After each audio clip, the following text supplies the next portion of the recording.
Day by day, every single aspect of our existence undergoes radical changes. The environment could not be the exception. We are constantly overwhelmed with references on climate change and its effects on people's lives. However, we humans tend to underestimate the magnitude of these consequences until we ourselves witness an environmental disaster, a situation that we have unfortunately had to experience firsthand. More specifically, last September, hundreds of thousands of acres of land, including our town, were affected by the floods caused by Storm Daniel in Greece. Images of apocalypse. Residences were occasionally submerged up to their tops.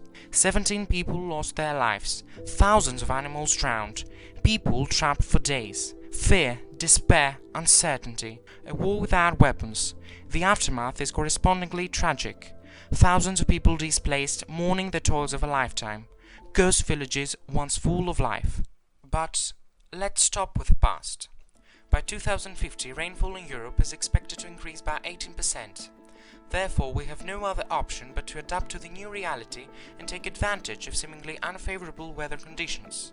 An effective measure to better manage uncontrollable rainfall is the creation of underground water reservoirs. This allows water to be stored during periods of increased rainfall without affecting the natural environment of an area and its biodiversity. Think of them as underground lakes, properly designed so that the rainwater, once it reaches them, can be pumped out whenever it is needed. This would not only prevent flooding, but also effectively address the problems of drought and water scarcity that have been far from unusual for European citizens in recent summers.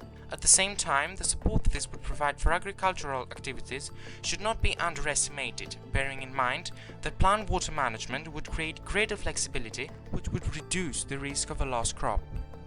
Apart from this, the importance of increasing and maintaining dams as well as researching into their optimization is undeniable, given that dams have the ability to regulate the flow of water by controlling its quantity and speed. Nevertheless, their utility is not limited to this, but along with artificial lakes, they can play a major role in storing hydropower by raising the water from pumps to a higher level. When energy is required, the stored water is released, generating kinetic energy and offering an irrefutable flexibility. Conversely, in emergencies such as floods, large amounts of water can be extracted and stored in reservoirs, creating energy supplies while keeping nearby areas safe. Last but not least, investing in such a means of sustainable energy production is an important step towards ensuring Europe's climate neutrality by reducing its dependence on fossil fuels. Tackling the climate crisis requires decisive action and innovative practices between EU members. Collaborating together, we are blazing a path that can unite us towards a common goal, a Europe that is a leader in protecting the environment and promoting climate sustainability.